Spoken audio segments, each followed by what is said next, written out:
Hostel में जो ज़ख्मी है उनसे मिलने आया था और इन ज़ख्मियों से जो बात करके पता चला ये रिकवर कर रहे हैं, अल्लाह ताला इनको शफा बख्शे, रिकवर कर रहे हैं और ट्रीटमेंट इनका ठीक से हो रहा है और डॉक्टर्स ने अच्छे से रिस्पॉन्ड किया है। इनके इंजरीज़ को जो है ट्रीटमेंट भी अच्छे से किया है, इनका ख्याल भी अच्छे से रखा जा रहा है। उम्मीद है ये जल्द अज जल्द सेहतियाब होंगे। और इसके अलावा जो ये जो वाक़या हुआ है इसमें लैप्सेस बहुत ज़्यादा है।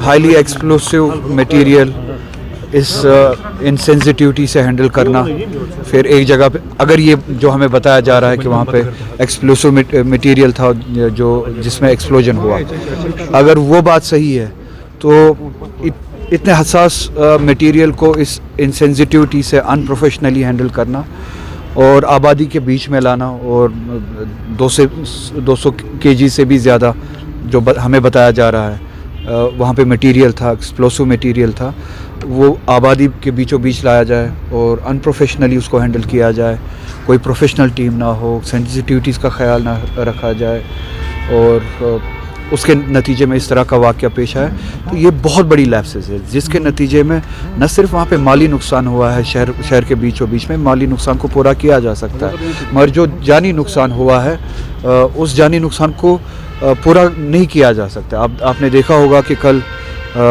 कितने लोग इस हादसे का शिकार हुए। इसका असर न सिर्फ उनकी जान गई है बल्कि उन खानवादों पे, उन फैमिलीज़ पे भी उम्र भर रहेगा।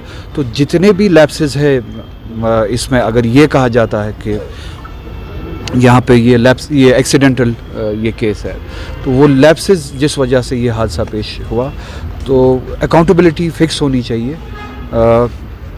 किन्होंने इतनी अनप्रोफेशनली इनसेंसिटिविटी के साथ इस मामले को हैंडल किया है, कौन कौन इन्वॉल्व थे, किन की ज़िम्मेदारी थी जिन्होंने अपनी ज़िम्मेदारी नहीं निभाई है। तो एक प्रॉपर रिपोर्ट, इन्वेस्टिगेशन और उसके बाद जो इन लैप्सेस में जो कसूरवार हो उनको अकाउंटेबल बनाना चाहिए। अगर साहब उसमें दो ऐसे बंदे हैं जिनकी मौत वाक़ा हुई है, एक तो टेलर है, दूसरा यहाँ पर चौकीदार नेटीपोरा का है, एक मोहम्मद शबीर पारे और दूसरा साहिल है, साहिल रातर। तो उनके लिए कुछ कंपनसेट थोड़ा सा अलग सा होना चाहिए क्योंकि वो सोल ब्रेड अर्नर्स हैं ये दोनों। मुझे लगता है कि शायद गवर्नमेंट ने कुछ कंपनसेशन ऐलान किया है, तो उसके अलावा हाँ आप सही कह रहे हैं, उनको जॉब भी मिलना चाहिए क्योंकि वो ब्रेड अर्नर्स थे। अब उनके बाद पैसे से कंपनसेट नहीं होता है, और हाँ अगर थोड़ा सा राहत मिले, अगर जॉब उनके घर वालों में से किसी को दिया जाए तो वो अपनी फैमिली को आगे चला सकते हैं। मैं भी देखता हूँ अगर एमपी लैड्स में इसके लिए प्रोविज़न हुआ, क्योंकि जहाँ तक मेरी इल्मियत है प्रोविज़न नहीं है, अगर प्रोविज़न हुआ मैं कोशिश करूँगा कि एमपी लैड्स में से भी इंजर्ड के लिए भी और जो इस दुनिया से निकल चुके हैं, इस हादसे का शिकार हुए हैं, उनके रिलीफ़ के लिए एमपी लैड्स में से कुछ दिया जाए। उससे ज़्यादा मैं यही बात करूँगा, उनके लिए कंपनसेशन यही होगा, या तो ये बात साबित की जाए कि ये अगर ये कहते हैं कि ये एक एक्सीडेंट था, ये पहले ये साबित करे कि ये एक्सीडेंट था, एक्सीडेंट के अलावा कुछ नहीं था। अगर ये एक्सीडेंट था जो ये कहते हैं, तो इन घर वालों के साथ सबसे बड़ा इंसाफ वही होगा जो लैप्सेस इसमें हुए हैं और जिनकी वजह से, जिनकी नाअहली से या गैर जिम्मेदारी से वो लैप्सेस हुए हैं, उनको अकाउंटेबल बनाया जाए और आगे इस तरह का वाक़या पेश ना हो, उसके लिए इक़दाम उठाए जाए। बीजेपी कह रही है कि जो JNK की पॉलिटिकल पार्टीज है वो उसको पॉलिटिक्स कर रही है नौगाम अटैक कर। मैं तो अभी भी कह रहा हूँ कि ये खुद बताए कि क्या ये अटैक है या एक्सीडेंट है। पहले जो कश्मीर में किसी ने जो है रश में कोई स्टेटमेंट नहीं दिया, ना आम लोगों ने ना पॉलिटिशियंस ने। हर कोई ये कहता है कि इसको इन्वेस्टिगेट किया जाए और हमें हक़ाइक़ जो है बताया जाए। अगर ये मिलिटेंट अटैक था या टेररिस्ट वाक़या था, हमें वो बताया जाए। अगर ये टेररिस्ट वाक़या नहीं था तो ये इतने बड़े लैप्सेस, इस हद तक लैप्सेस क्यों हुए।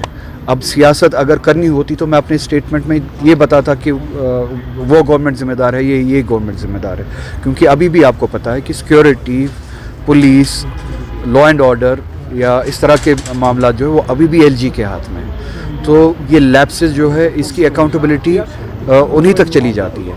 तो सियासत इस तरह के वाक़ात पे बीजेपी करती है, हम नहीं करते, क्योंकि हम इन वाक़ात के शिकार होते हैं। दिल्ली में आपने देखा हादसा हुआ, सियासत हुई उस पर, کشمیر کے لوگوں کو ٹارگٹ بنایا گیا، ابھی بھی بنایا جاتا ہے، اس کو کہتے ہیں سیاست۔ اسی طرح سے پہلگام میں واقعہ ہوا، جموں کشمیر کے لوگ مسلمان اور غیر مسلمان سڑکوں پہ نکلے اس دہشت گردی کے واقعے کے خلاف، اور بی جے پی نے اس پہ سیاست کی، پورے ملک میں سیاست کی اور ہندو مسلم کرنے کی کوشش کی۔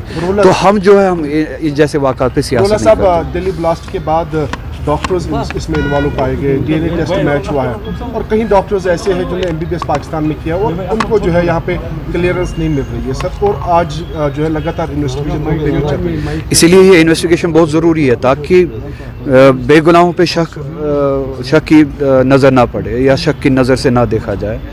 جو قصوروار ہے صرف قصوروار کو ڈھونڈا جائے اور قصوروار کو سزا دی جائے، جو بے گناہ ہے ان کو اس دائرے میں نہ لایا جائے۔ اسی لیے ہم چاہتے ہیں کہ انویسٹیگیشن ختم ہونے سے پہلے کسی بھی کنکلوژن پہ کوئی بھی نہ پہنچے، ایک پراپر انویسٹیگیشن ہو، فیکٹس کو سامنے رکھا جائے، فیکٹس کی بنیاد پہ ایک نتیجے پہ پہنچا جائے، بے گناہوں کو سزا نہ دی جائے۔ اگر کسی کی انوالومنٹ ہے اس حادثے میں ان کو سزا دی جائے، یہ پوری عوام اس کے جسٹس کے ساتھ ہے، سزا دی جائے، مگر بے گناہوں کو اس واقعے کے زد میں نہ لایا جائے۔ گھر گرایا گیا، کس قانون کے حساب سے وہ گھر گرایا گیا؟ گھر کو ڈیمولش کیا گیا، جسٹس کا کون سا نظام آپ کو کہتا ہے کہ آپ انویسٹیگیشن ختم ہونے سے پہلے ہی اور ایک قصوروار کی سزا بے قصور کو دیں؟ بڈگام